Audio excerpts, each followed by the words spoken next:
Talvez você já tenha se perguntado por que os cristãos, né, os crentes evangélicos, eles não participam das festas carnavalescas. Na verdade, as festas carnavalescas, como muita gente já sabe, ela já tem uma tradição de mais de 3.000 anos. E o que acontece com as festas carnavalescas é que elas são de origem pagã. Pagã é uma festa que não era voltada ao Deus, ao nosso Deus, ao Deus Criador, Deus que tudo fez, que tudo pode. Então, como ao passar do tempo, essa festa, por ter essa tradição, observou-se que ela era originária de uma cultura onde adorava-se ao deus Baco. É aquela palavra que é bem conhecida, chamada bacanal, né? Aquela festa regada a muita bebida. E Baco, conhecido também como deus do vinho. Então ele era uma festa regada a muita bebida, as pessoas faziam o que queriam, muito sexo e muitas coisas depravadas. Por isso assim foi a primeira registro do carnaval, né? E o carnaval também foi conhecido mais ou menos por volta do século XI, século XII. Nós podemos ver a origem da palavra carnaval, que na verdade ela originou-se de duas palavras em latim, né? Carne, lavare, que significa afastar-se da carne. Isso era nada mais do que a terça-feira de carnaval, que é a terça-feira que antecede a quarta-feira de cinza, significava, nos costumes católicos, que a terça-feira era o último dia autorizado para que as pessoas comessem carne. Então, por isso que esse período era conhecido como carne levar, afastar-se da carne, porque a partir do dia quarta-feira de cinzas, se dava início à quaresma, né, que eles chamam de quaresma, ou seja, era um período de 40 dias que as pessoas tinham que se abster da carne. Então esse nome ocorria muito na Itália, na França, e foi trazido justamente por esses povos para o Brasil.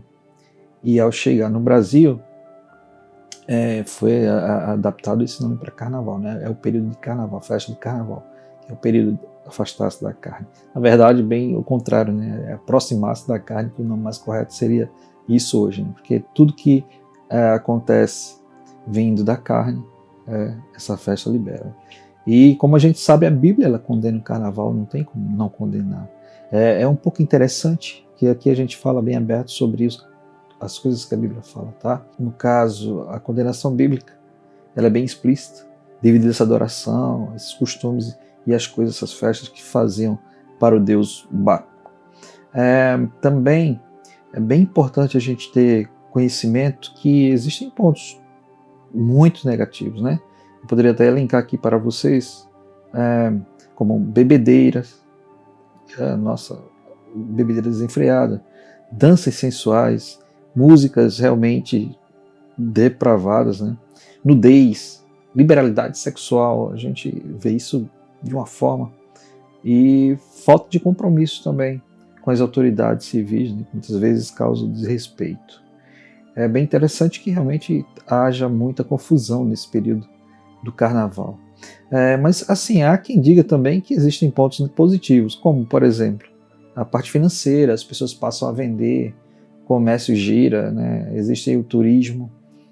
Muito embora que, se nós observarmos ao pé da letra, esse turismo, ou esse movimento de dinheiro, de capital que gira, na verdade é o amor ao capital, né? Amor realmente ao dinheiro.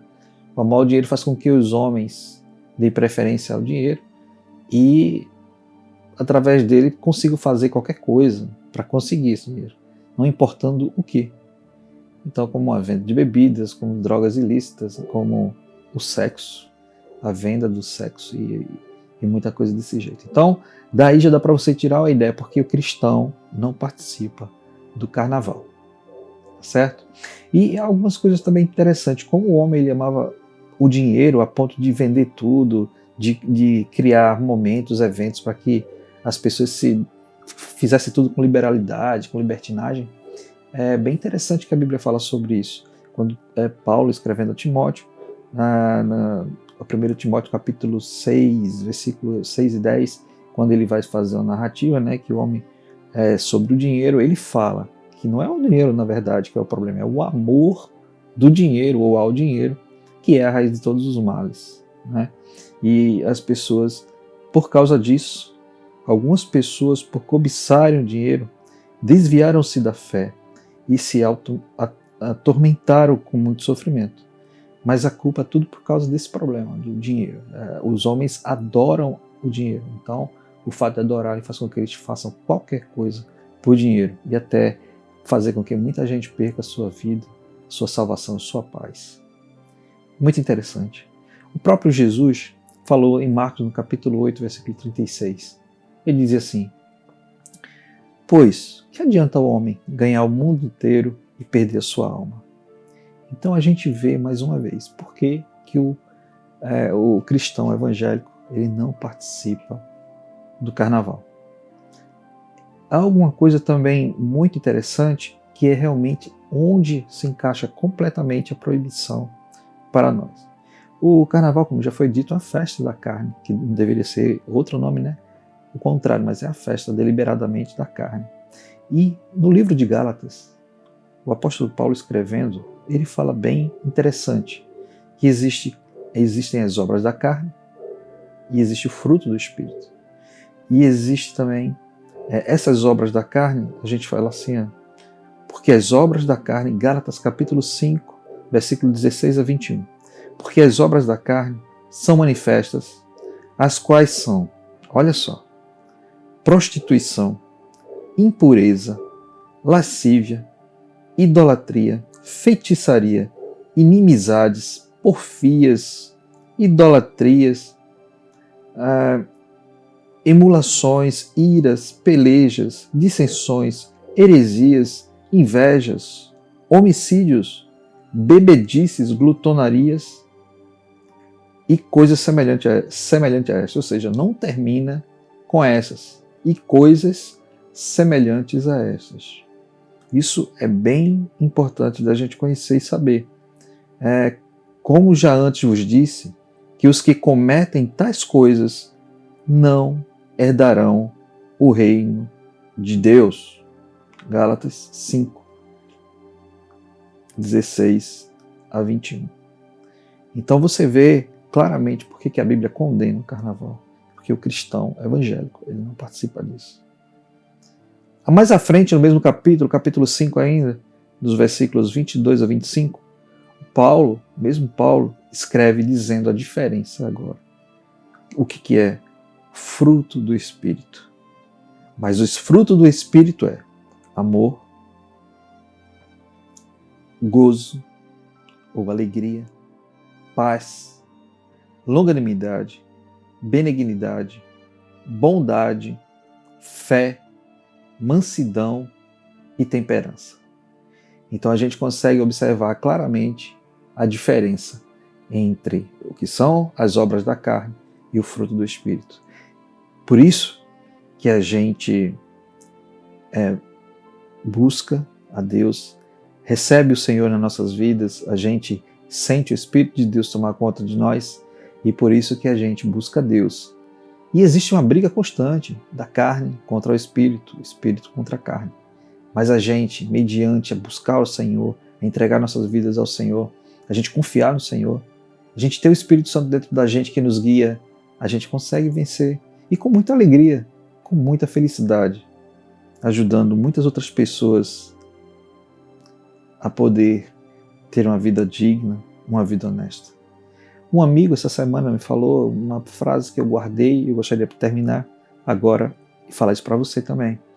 Na frase, ele falou assim: no carnaval, as ruas estão tão cheias de pessoas tão vazias.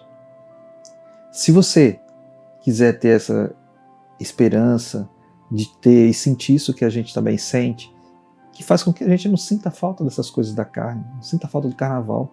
Muitos já participaram, mas a gente conseguiu descobrir que a gente não precisava disso para ser feliz, que existe uma maneira muito mais pura, muito mais clara, honesta, mais digna de ser feliz, junto de Jesus. E você aproveite e tenha essa oportunidade, busque, conheça, encontre com Jesus. Entregue sua vida a Jesus, se ainda não fez, e Deus vai fazer maravilha na tua vida. Ele te convida o tempo todo e diz: quem quiser vir após mim, negue-se a si mesmo, tome sobre si a sua cruz e siga-me. É preciso negar a gente mesmo, negar a nossa carne que quer o tempo todo nos atormentar, que quer o tempo todo nos fazer pecar por causa dessa natureza que nós temos. Mas o Espírito que trabalha em nós, o Espírito que mora em nós, que habita em nós, esse sim nos conduz ao Senhor, nosso Deus. Amém? Que essa mensagem fique guardada com você, que entenda por que cristão não participa de carnaval e que nós possamos mais e mais, junto com você, estarmos unidos juntos e buscando o Senhor, recebendo dele as bênçãos prometidas por ele, até a salvação, um dia nos encontrar no paraíso. Em nome de Jesus, que Deus te abençoe sua família, abençoe sua casa e que sejamos mais e mais felizes na presença de Deus. Amém? Fiquem na paz de Deus.